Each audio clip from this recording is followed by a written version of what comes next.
Télévision Futurs Médias. noppi nga ci xibaar yi ci français. noppi naa. aywa tout de suite la grande édition du soir avec Soxna Nata Mbaye di leen sant bu baax di leen gërëm équipe bi di wéy programme yi dañuy fanaanee ànd ak yéen ci programme yi di leen ñaanal guddi jàmm di ko sàkku ci yéen image yu yànj yooyu di dëkku Cheikhul Khadim fi lañ leen di tàggoo muy jumaa ji ak na mu leeree macha allah yàlla na xol yëpp leer ñu fanaan jàmm.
Bonsoir à tous et bienvenue dans la ville sainte de Touba, la cité de Cheikh Ahmadou Bamba Khadim Rassoul.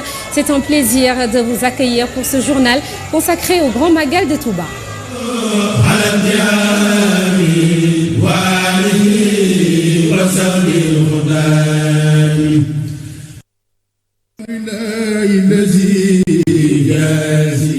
Prudence sur les routes, on ne cessera jamais assez de le dire. À ce jour, 8 personnes ont perdu la vie dans des accidents de la circulation et les 4 concernent cette journée du mardi. On note également plusieurs blessés, d'où les appels au respect du code de la route. Et nous écoutons le message de sensibilisation du lieutenant-colonel Chertine, chargé de la communication de la brigade nationale des sapeurs-pompiers. Il est avec Mambiram Diouf. La nationale des sapeurs-pompiers est venue avec un dispositif très conséquent, composé de 67 véhicules et engins, dont 20 ambulances et 7 motos. Ce dispositif est complété par un personnel de ceci 467 gradés et sapeurs, dont 10 médecins. Il nous a permis justement, ce dispositif, de prendre en charge tous les axes menant à Touba, soit par la mise en place d'un vecteur incendie, soit un vecteur secours à victimes. Également à l'intérieur de Touba, tous les points où on peut noter un grand rassemblement susceptible de générer un risque, nous avons mis en place un dispositif. Aujourd'hui, ce dispositif est fonctionnel depuis avant-hier et nous pouvons noter à ce jour 67 interventions qui ont été effectuées. Ces 67 interventions ont occasionné 171 victimes. Malheureusement, nous notons la perte de 8 personnes. Il faut dire que rien que pour la journée d'aujourd'hui, nous avons enregistré 4 corps sans vie. Et c'est le lieu et l'occasion de sensibiliser les usagers de la route sur l'application stricte. En Encore une fois, prudence sur les routes pour les pèlerins qui ne sont pas encore arrivés à Touba. La police nationale mène des opérations de sécurisation. Selon le dernier bilan établi, 1179 délinquants ont été arrêtés et 12 kg de chanvre indien saisis. Le directeur de la sécurité publique, Ibrahima Diop, parle d'opérations de grande envergure. C'était lors d'une conférence de presse au commissariat spécial de Touba. Serigne Saliou Seck et Talla Samb étaient pour nous. Serigne Saliou Seck et Talla Samb que nous allons certainement retrouver au cours de cette édition ou dans nos prochaines éditions. On parle maintenant de consommation mais aussi des problèmes que rencontre la population de Touba en ce moment. Plusieurs quartiers comme Gare bu Ndaw, Jannatul Mahwa ou encore Darou Marnane sont privés d'électricité pendant des heures. C'était hier à seulement 2 jours du Grand Magal de Touba. Et ces coupures de courant causent d'énormes préjudices aux populations. Des commerçants, par exemple, voient leurs activités à l'arrêt et cela risque de leur faire perdre de grandes quantités de denrées périssables. C'est un reportage signé Mamadou Fall et Mbaye Diouf. Les stages font des misères à Touba en cette période de Magal. Des quartiers sont privés d'électricité des heures durant. À Gare bu Ndaw, quartier situé à des centaines de mètres de la grande mosquée de Touba, l'électricité est la chose la plus désirée. Ce père de famille est déçu par la situation. Les coupures d'électricité nous causent d'énormes dégâts. Cela fait mal. Nous n'avons pas d'électricité depuis minuit. On appelle les agents de la Sénélec, mais rien jusqu'à présent. Une situation qui rend les activités commerciales très délicates. Le boutiquier du coin enregistre déjà des pertes. Nous avons un sérieux problème pour garder au froid nos aliments. Vous voyez, rien n'est frais dans le frigo, la boisson et le beurre par exemple. C'est difficile pour moi parce que j'ai des engagements à honorer. Autre activité secouée, la menuiserie métallique. Ce chef d'atelier craint de ne pas livrer à temps les commandes. Nous exigeons le retour de l'électricité. Notre activité est complètement bloquée. J'ai même des commandes à livrer, mais c'est difficile. Les délestages en cette période de Magal risquent de gâcher l'événement. Des familles ont déjà fait leurs provisions espérant préparer de succulents mets à distribuer le jour J. Mais rien n'est plus sûr avec ces coupures d'électricité. C'est dur car nous risquons de perdre tous nos aliments achetés déjà pour le Magal. Les poissons sont en train de pourrir. Ces coupures risquent de gâcher l'événement. Les populations lancent un appel à la Sénélec pour un redoublement d'efforts dans la fourniture correcte de l'électricité. Elles estiment que rien ne doit gâcher l'événement. C'était le reportage de Mamadou Fall. Une autre difficulté majeure à laquelle sont confrontées les populations, le manque d'eau. Et pour y remédier temporairement, on essaie de trouver des solutions avec par exemple la réparation de plusieurs forages et la distribution complémentaire via des camions-citernes. Une centaine assure le ravitaillement. Babacar Ibremar, le sous-préfet de Ndam, est au micro de Mamadou Fall et Mbaye Diouf. Pour cette édition du Grand Magal de Touba, donc l'État du Sénégal a décidé, donc à travers l'OFOR, de construire 4 nouveaux forages. Donc le premier, c'était le forage de Jannatou, de l'hôpital Matlaboul Fawzeyni, donc qui a la particularité cette année-ci de pouvoir alimenter l'hôpital, mais aussi une partie de la production est injectée sur le réseau. Il y a aussi les nouveaux forages de Touba Boborel, de Ngabou et de Darou Khoudoss. Donc ce qui fera en tout 38 forages au niveau de la ville sainte de Touba. Là, il y a un dispositif d'appoint qui est mis en place à travers les camions-citernes. L'État déploie plus d'une centaine de camions-citernes, donc 120 camions-citernes, pour quand même approvisionner les populations. Maintenant, cette année comme l'année dernière aussi, il y a une initiative qu'avait prise l'OFOR, c'est-à-dire de déployer une flotte, donc bien avant le Magal, pour permettre aux populations de constituer des réserves en eau. L'approvisionnement en eau, on en reparle tout à l'heure avec Alpha Bayla Gueye, c'est le directeur général de l'Office des forages ruraux. Ce sera en fin d'édition. Musée islamique Al-Khadimi. Les travaux de construction vont démarrer dans quelques mois. C'est un projet pour mieux vulgariser la vie et l'œuvre de Cheikh Ahmadou Bamba Khadimou Rassoul à travers des expositions. Plus de 12 milliards de francs CFA sont mobilisés. Les travaux vont durer 3 ans. Serigne Chérif Fanta Bad Madi Mbacké, président du comité de pilotage du musée islamique Al-Khadimi, est interrogé par Cheikh Diop et Damba Ndaw. L'objectif du projet, c'est d'abord consigner les objets appartenant à Cheikh Ahmadou Bamba, parce qu'il a dit dans un vers, il a demandé à Dieu de protéger tout ce qui lui appartenait en termes d'objets personnels, d'usage de tous les jours.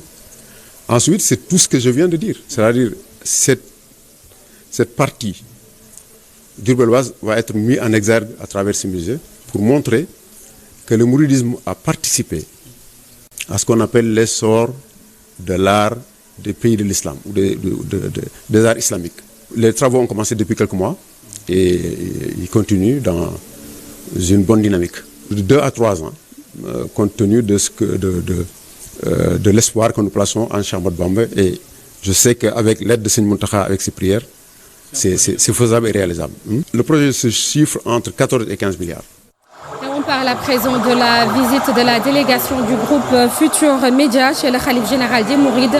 Le directeur général Birane Ndour a été reçu par Serigne Mountakha Mbacké, qui a formulé des prières pour la délégation, mais aussi pour l'ensemble des musulmans du monde. Birane Ndour, que je vous propose d'écouter. On le fait chaque année, donc c'est très normal à quelques jours du Magal que nous puissions venir pour une visite de courtoisie, voir le Khalife, voir le porte-parole, Serigne Bass Abdou Khadre, et aller voir aussi Sokhna Bali Mountakha. Il y avait une promesse qui avait été faite il y a 1 an. Quand j'ai vu le Khalife, je lui avais promis que l'année prochaine, j'inaugurerai un nouveau bâtiment flambant neuf pour RFM Mbacké. Comme vous le savez, Touba est un poumon économique, donc il est normal qu'à l'image du groupe Futur Média, nous puissions avoir une station digne de ce nom. Donc, alhamdoulilah, par la grâce de Dieu et de leurs prières, on a pu réaliser cela. On est un grand groupe, on incarne le leadership, donc il est normal qu'on puisse étendre nos tentacules. On ne va pas s'arrêter en si bon chemin. Aujourd'hui, c'est Mbacké, demain, ce sera ailleurs. Et après le Sénégal, nous allons nous ouvrir aux pays limitrophes. Donc, pour incarner ce leadership, pour rester leader, il faut se diversifier. Et c'est dans cette logique-là que nous sommes actuellement. Restons avec le groupe Futur Média. Nous vous en parlions hier. Le groupe a sorti un numéro spécial gratuit du journal L'Observateur dédié au Grand Magal, ce qui fait le bonheur des lecteurs qui découvrent l'histoire de plusieurs grandes figures du mouridisme. Mame Birame Diouf et Talla Samb sont allés à la rencontre des équipes de la génération Futur Média chargées de la distribution reportage. Les figures secrètes du mouridisme barrent la une de ce cahier spécial gratuit. Les noms et rôles des 3 personnes qui ont assuré le repas du premier Magal. Des fabuleuses histoires des fils de Bamba qui n'ont jamais accédé au Khalifa. Voyage en Gambie sur les pas de Cheikhoul Khadim. Dans cette édition spéciale, on retrouve également des anecdotes de Ndongo Tarbiya jamais racontées sur Serigne Saliou, le 5e Khalife général des Mourides.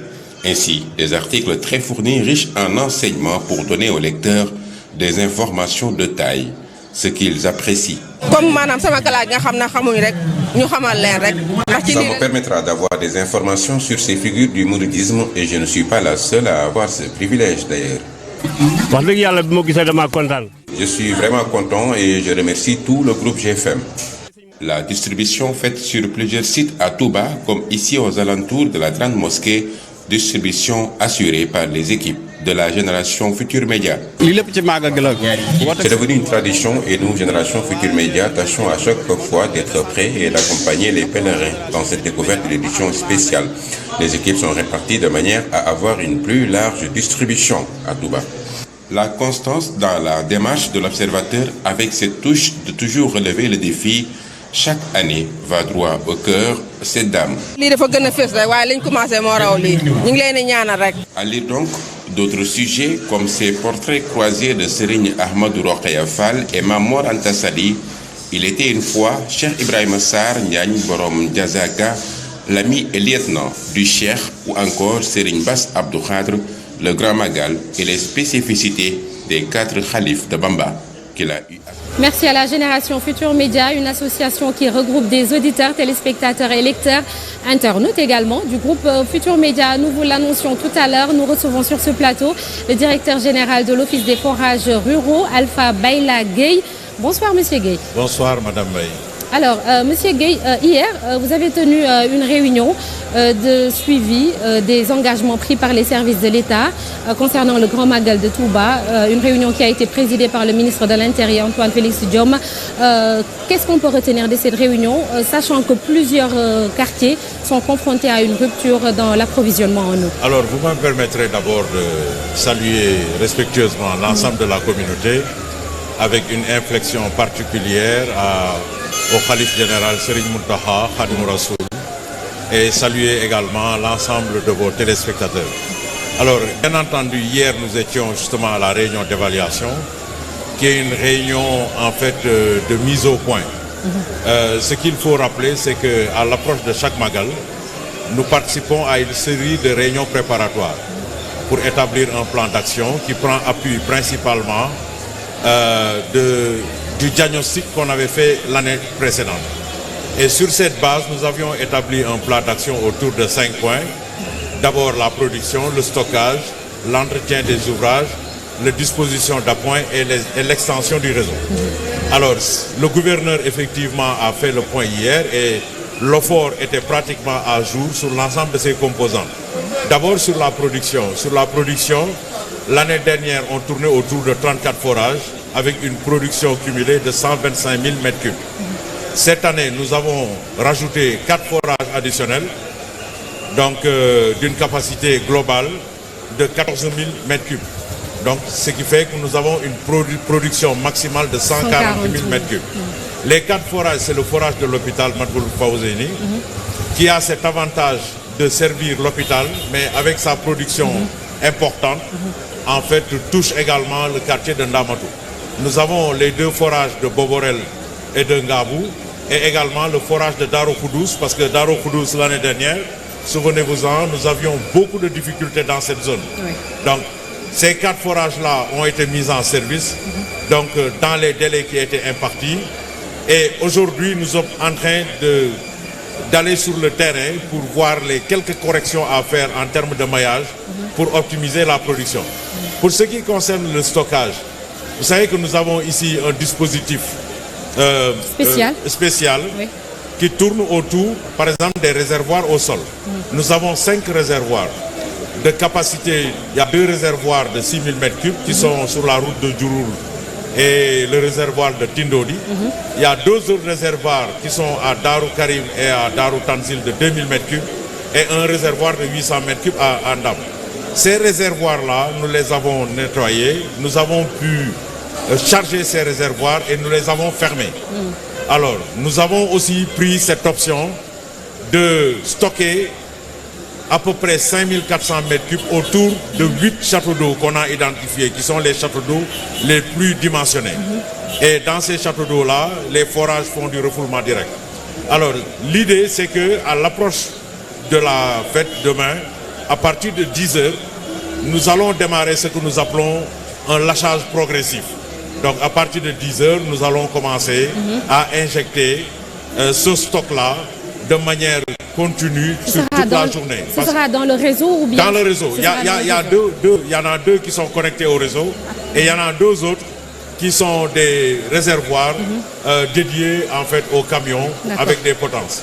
Alors, nous avons pris ces dispositions, donc ça fait 16 000 m3 et 5 000 m3 qui vont venir s'ajouter aux 140 000 m3.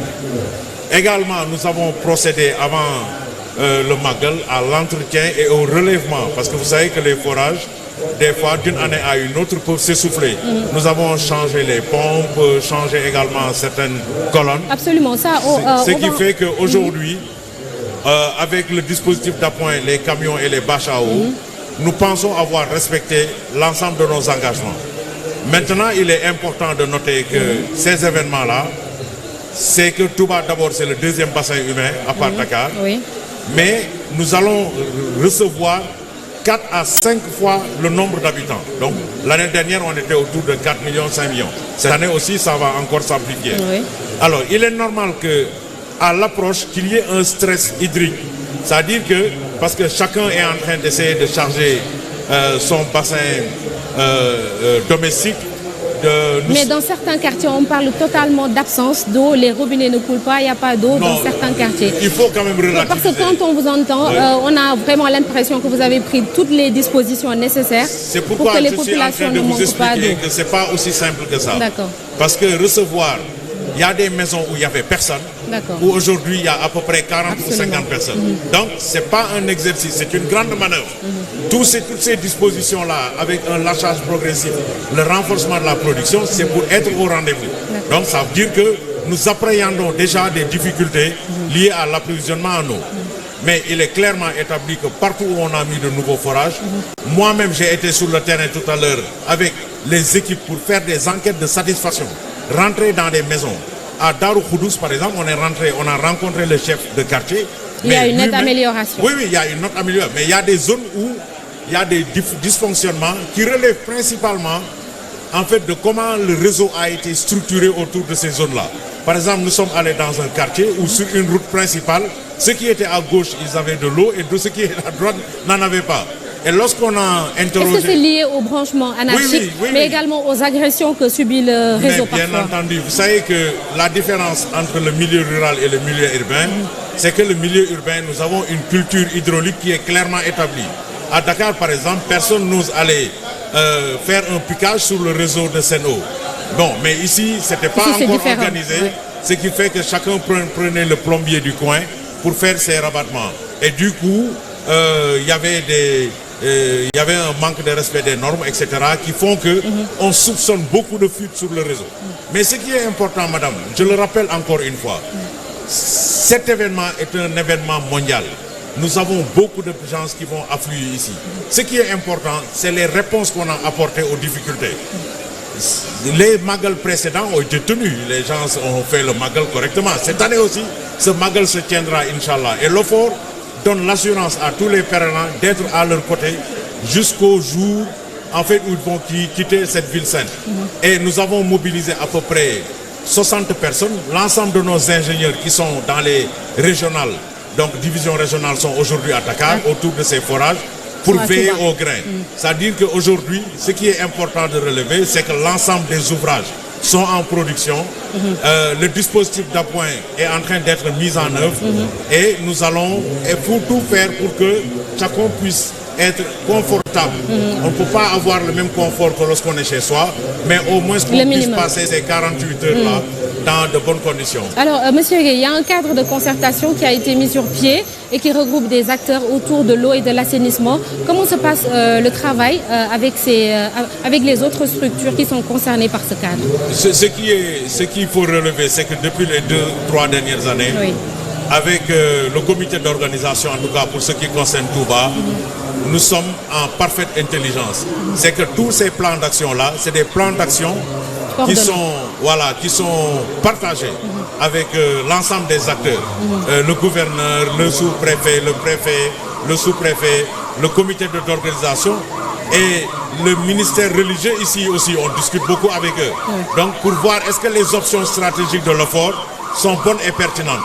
Et à partir de ce moment, lorsque nous avons leur onction, nous commençons à dérouler le plan d'action. Donc hier également, le porte-parole du Khalif est revenu largement dessus pour nous donner des messages d'encouragement. Nous l'en remercions infiniment. Mais exactement, il a aussi indiqué que cet événement-là est un événement de grande importance. Le réseau, il n'est pas si opérationnel que ça, mais nous ferons notre maximum, Inch'Allah, pour que tout le monde puisse être dans les meilleures conditions. Alors, avant-dernière question, le vœu de Serigne Mountakha Bachir, c'est que le lac de Guer puisse alimenter la ville de Touba. Est-ce que vous êtes lié à ce projet? Si oui, de quelle façon? Alors, nous, on n'a pas encore travaillé sur ce projet. Le gouvernement avait déjà anticipé sur cette problématique, d'abord pour amener l'eau douce, parce que l'eau à Touba, vous savez que présente quelques particularités. Alors, nous avons travaillé sur le transfert d'eau à partir du champ captant de Taïf, donc pour ne pas dire Sadio. Donc, c'est avec une composante de 45 forages qui seront alignés sur de l'eau douce d'une bonne capacité, avec 2 grosses conduites qui vont venir ceinturer la ville. Ce projet-là, on l'a structuré, c'est fini, on a fait les études sommaires, des études détaillées, et on est même en train de recevoir des intentions, en fait, de financement de quelques partenaires que ça intéresse. Bon, maintenant, après, le gouvernement fera les arbitrages qui s'y est, avec, en tout cas, les autorités religieuses de Touba. On va terminer, Alpha Bayla Gueye, avec la question qui fâche certainement. Est-ce que les problèmes d'approvisionnement en eau à Touba sont liés à la gratuité du produit? Bon, je pense que, bien entendu, c'est une question difficile parce que pour structurer un financement de ce montant, il faut convaincre le bailleur de la source de remboursement. Donc, mais je pense que globalement, nous trouverons un point d'équilibre parce que les discussions sont en cours avec les plus hautes autorités de Touba et je suis sûr que le président Macky Sall, qui manifeste de grandes ambitions pour cette localité-là, prendra la meilleure décision, Inch'Allah, le moment venu. Merci beaucoup, Monsieur Alpha Bayla Gueye. Merci beaucoup. Merci d'être venu. Merci. Je rappelle que Alpha Bayla Gueye est le directeur général de l'Office des forages ruraux. Voilà, c'est la fin de ce journal. Merci d'avoir été avec nous. Merci à toute l'équipe technique. Rendez-vous est pris demain pour d'autres actualités liées au Grand Magal de Touba. Ne zappez surtout pas, les programmes se poursuivent sur la télévision Futur Média. Très bonne soirée et on se quitte avec ces belles images de Touba la Sainte. Très bonne soirée, au revoir.